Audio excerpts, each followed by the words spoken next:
Just like the stars in the sky, they inspire us. They make the incredible look easy. They make the impossible seem possible. They are the stars of the world's most beautiful game.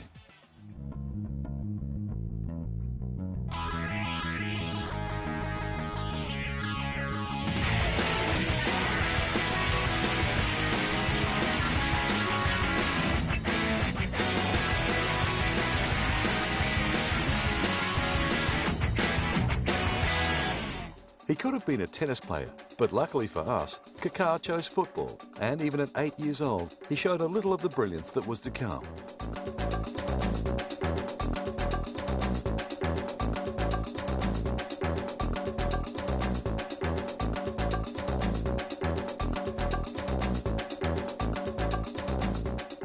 In 2003, Kaka signed with AC Milan for what owner Silvio Berlusconi described as peanuts, a mere 8.5 million euros. By 2006, Kaka was the focal point of the AC Milan offence, and well on his way to becoming a star. He was named in the Time magazine list of the world's most influential people in 2009, and it wasn't long before powerful clubs like Manchester United came knocking at Kaka's door.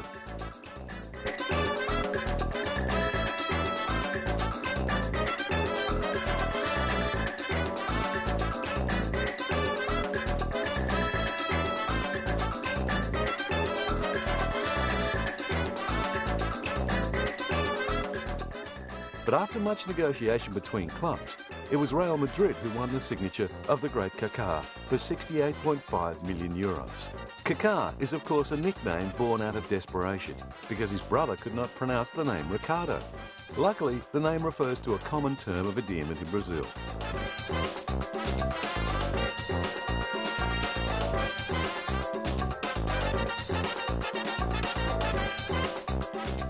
Kaká's international career began in 2001 at the FIFA World Youth Championships. He was part of Brazil's 2002 FIFA World Cup winning squad, but only played 25 minutes in the first game against Costa Rica. In 2006, Kaká starred in the early matches for Brazil at the World Cup in France, but was unable to keep up the standard, and Brazil was eliminated by France in the quarter-finals. By 2007, Kaká's exhausting schedule of Serie A, Champions League and national team commitments were taking their toll, and he bowed out of the 2007 Copa America, which Brazil won. By 2009, Kaká was back on song and received the Golden Ball as player of the tournament at the Confederations Cup.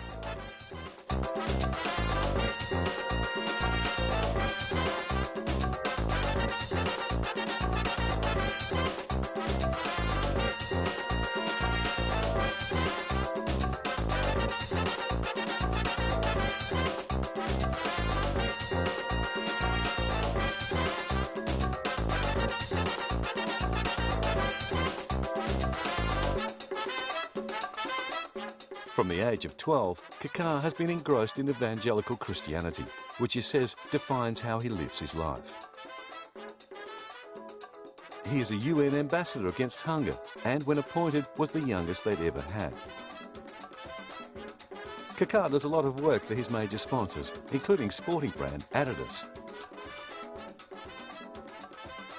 He's been courted to endorse the clothing of the great Giorgio Armani.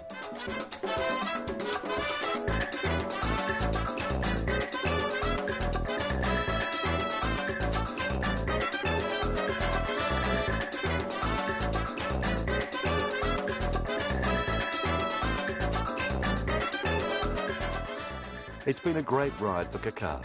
He's much loved and many times decorated for his time in Sao Paulo, AC Milan, Real Madrid, as well as internationally and individually. But like all the great players, through his charity work and consummate skill as a footballer, Kaká has given back far more than he has taken from the greatest of games.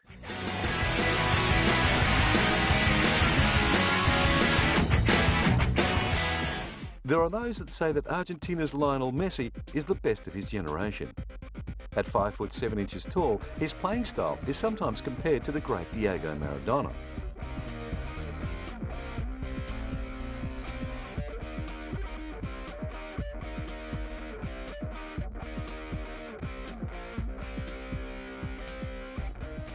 Like all the greats, Messi's potential was recognised at a young age, and in 2000 he left Argentina for Barcelona, as they offered him treatment for his growth hormone deficiency, which was very expensive, in return for playing in their youth teams. Messi made his debut for Barcelona in 2004, at just 17, the youngest to play for Barcelona in La Liga. The 2005-2006 season was pivotal for Messi, as he signed a contract extension with Barcelona until June 2014. And even though Messi's season ended with injury, Barcelona were champions of Spain and Europe. Messi was again struck by injury in 2006-2007 and returned to Argentina for 3 months recuperation due to a broken metatarsal. He returned later and proved finally that the new Maradona tag he had acquired was not all hype by replicating one of his most famous goals. The Spanish press went mad for Messi and named him Messidona. In the years to follow, Messi hardly ever disappointed, and following the departure from Barcelona of the great Ronaldinho in 2009, Messi inherited the famous number 10 jumper. In that same year, he helped Barcelona become the first Spanish club to ever win the treble, Copa del Rey, La Liga and UEFA Champions League in the one season. In 2009-2010, Barcelona manager Josep Guardiola said Messi was probably the best player he had ever seen.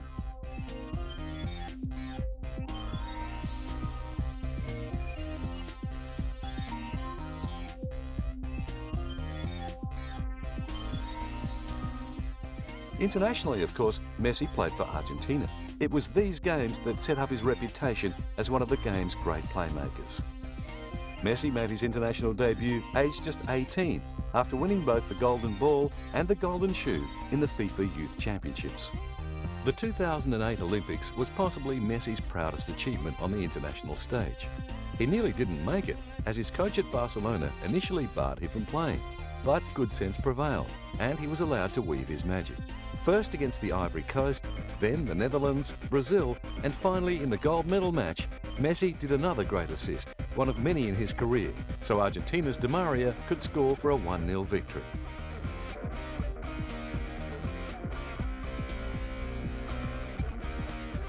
As one of the greatest contemporary footballers, Messi is sponsored by big names in sport like Adidas.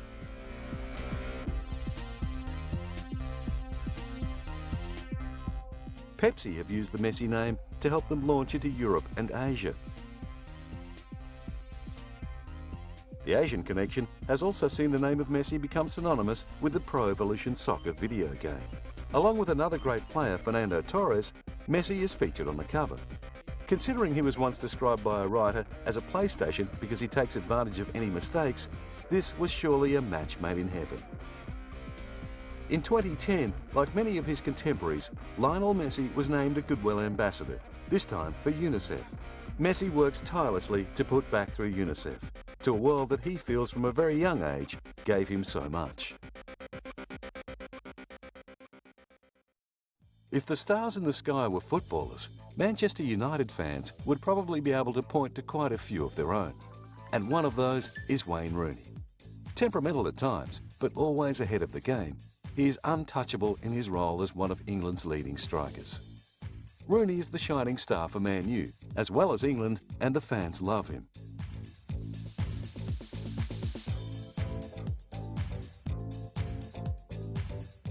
It's hard to believe, but at the tender age of 10, Wayne Rooney was signed onto schoolboy terms by Everton. He was living on a council estate, yet living a schoolboy's dream.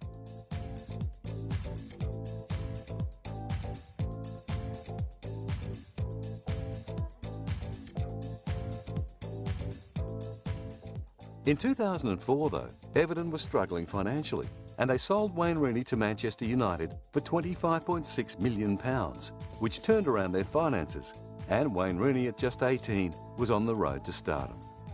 Rooney's first few years at Man U were a little difficult, as he often clashed with referees, but with teammate Cristiano Ronaldo, he proved his worth to fans and foes alike as one of football's greats. At a time when Manchester United as a club is the master of many domains, Wayne Rooney stands at the top of a tree whose branches hold the leaves of some of the greatest players the world has ever seen.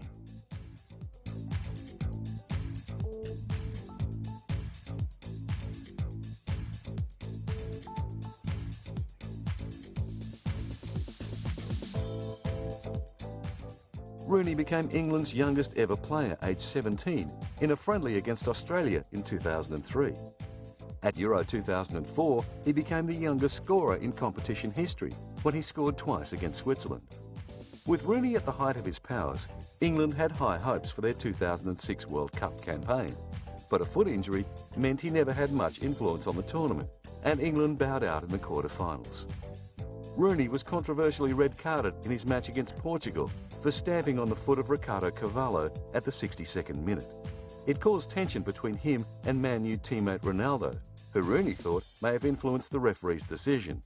England lost the game on penalty kicks.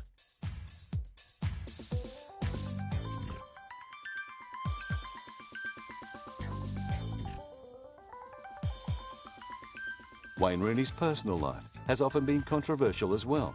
Life in the spotlight has been testing on the temperamental Rooney, who successfully sued two English tabloids when they falsely claimed he had assaulted his wife. He donated the money to charity.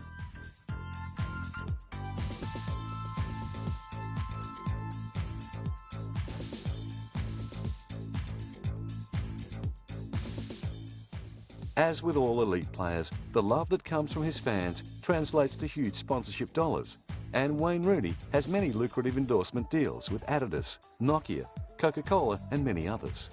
He has also signed the largest sports book deal in publishing history with HarperCollins. It included an advance of some £5 million.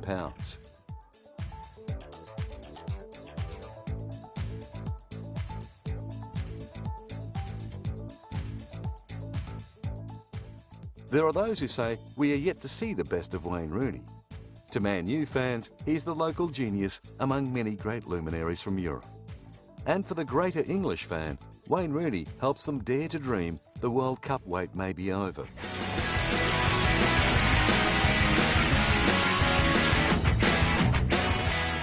Thierry Henry, like many of the greats, was spotted at a very young age. And again, like many of the greats, football was his ticket out of a tough life in a tough suburb of Paris. Henry made his professional debut for AS Monaco in 1994, and his good form earned him an international call-up in 1998. He signed with Serie A defending champions Juventus. But after a disappointing year, he joined Arsenal in 1999, and it was at Arsenal that Henry made his name. He was their top scorer for almost every year of his tenure, and is Arsenal's leading goal scorer with 226 goals across all competitions. Arsenal fans had much to celebrate too. The French champion steered the team to 3 FA Cup wins and 2 league titles in his time with the Gunners. In 2007, Henry joined Barcelona, where he still plays today. Initially, Henry found life a little tough and longed to return to the Arsenal fans. He would tell reporters he longed for the life back in the English Premier League. But he settled down, and in 2009 he combined with other marquee players, Lionel Messi and Samuel Eto'o, to give Barcelona its greatest year ever, sweeping all before them.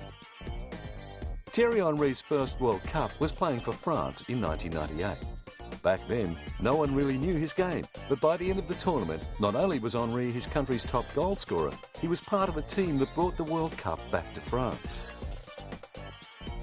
Paris hadn't seen a celebration like this for a while, as the French players, including Henry, showed off their new trophy to the delirious French fans.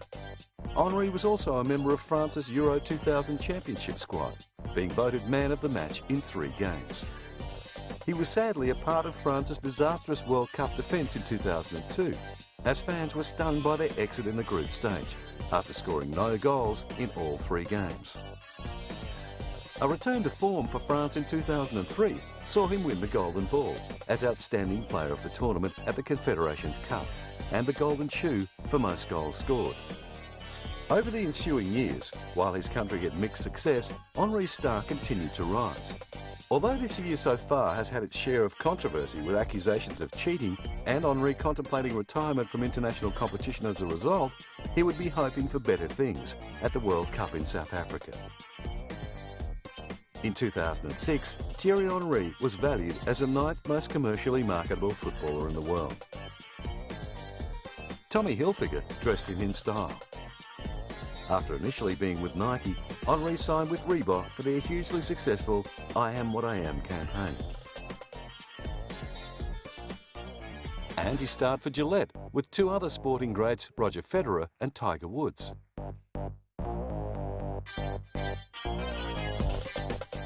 Thierry Henry has often talked of being subjected to racism and is an active spokesperson against racism in football. With Nike, he began the Stand Up, Speak Up campaign to inspire children. And he travels the globe tirelessly with UNICEF to promote the game in poor countries.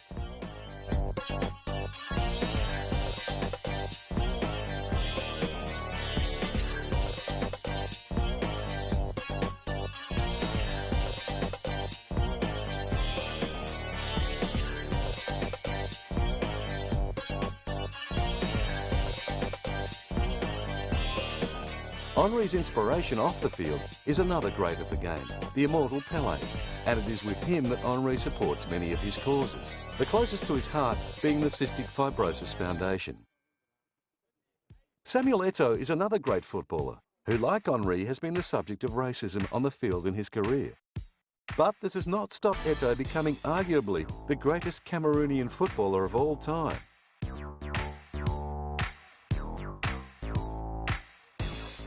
Eto'o joined Real Madrid as a minor in 1997, which restricted his ability to play. So in 1999, he was loaned out to Mallorca. By his second season with Mallorca, Eto'o was gaining attention with club president Matteo Armani, saying of him, "I doubt if there is any other player in the world who pleases the fans more than Samuel Eto'o." Eto'o joined Barcelona in 2004, and after a shaky start on and off the field, he contributed 6 goals to Barcelona's run at the UEFA Champions League of 2005-2006 and was eventually awarded Best Forward of the Year.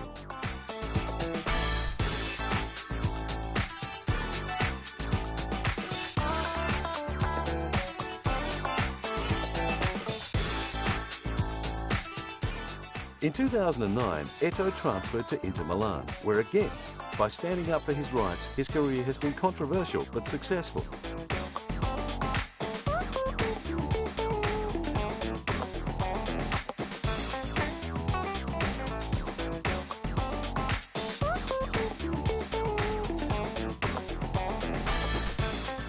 It is hard to believe that Eto'o made his international debut for his home country Cameroon at age just 14. It was a friendly against Costa Rica and Cameroon lost 5-0. Eto'o has played for Cameroon in nearly all of their international encounters, with his greatest success being a gold medal at the 2000 Summer Olympics. At the 2010 World Cup qualification, Eto'o nearly single-handedly won Cameroon a spot, scoring at crucial times. In fact, with a goal in the most recent match against Morocco, it was Eto'o the hero again, as Cameroon qualified for the World Cup.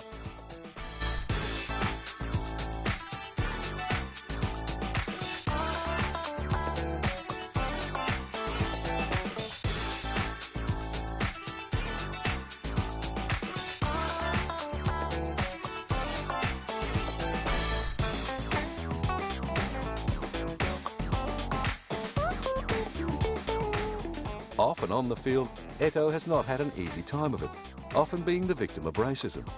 He has worked hard over the years, sometimes by his own admission, to the detriment of his own career, to stamp it out.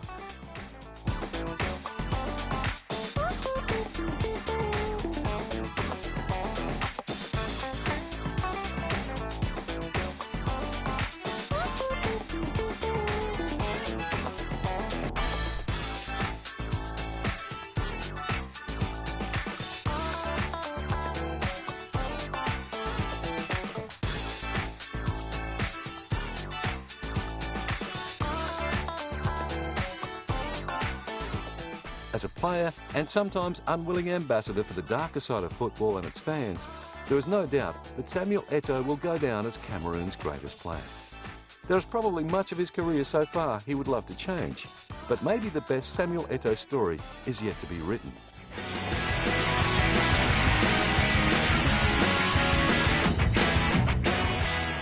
With his matinee idol looks and sublime yet precocious talent, Cristiano Ronaldo may yet be the greatest gift to the game of football.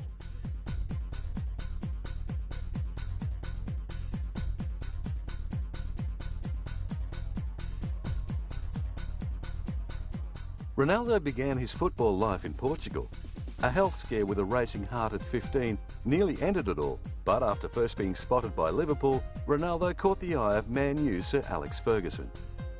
In 2003, he became the first player from Portugal to join the great Manchester United team.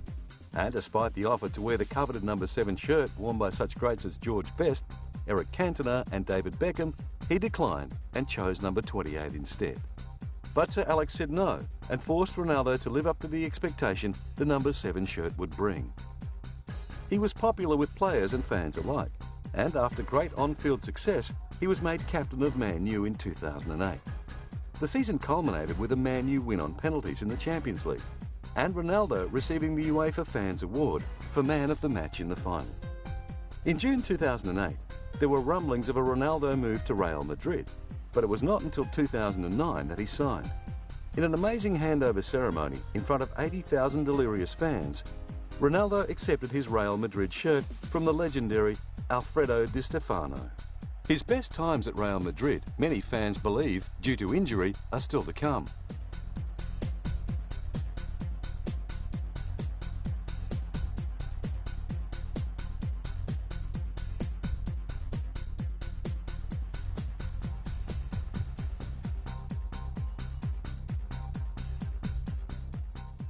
Internationally, of course, Ronaldo plays for Portugal, and he made his debut in a match against Kazakhstan in 2003. In the same year, he represented Portugal at Euro 2004 and the Summer Olympics. A controversial 2006 World Cup would follow, involving an incident between fellow Man U teammates Ronaldo and Rooney, leading to Ronaldo being booed and ridiculed by English and French fans. But in 2007, Ronaldo was made captain of Portugal and scored 8 goals in the Euro 2008 qualifiers, but was not as successful in the tournament, scoring only 1 goal. The last couple of years internationally for Ronaldo have been plagued with niggling injuries, and Portugal's fortunes have suffered accordingly.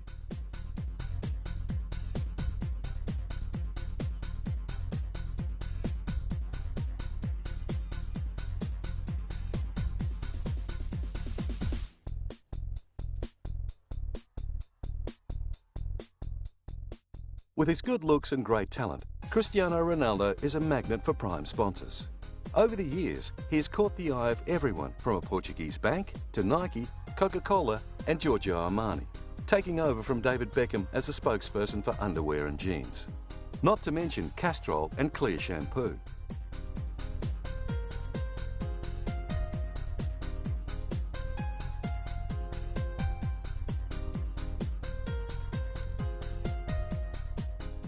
Ronaldo currently holds the distinction of being the most expensive player after his transfer from Man U to Real Madrid made him the highest paid football player in the world. He is possibly in the best position to be the greatest of all footballers. An injury-free Ronaldo is a joy for fans the world over to watch and enjoy. And like Kaka, Messi, Rooney, Henry and Eto'o, maybe the best of Ronaldo is still to come.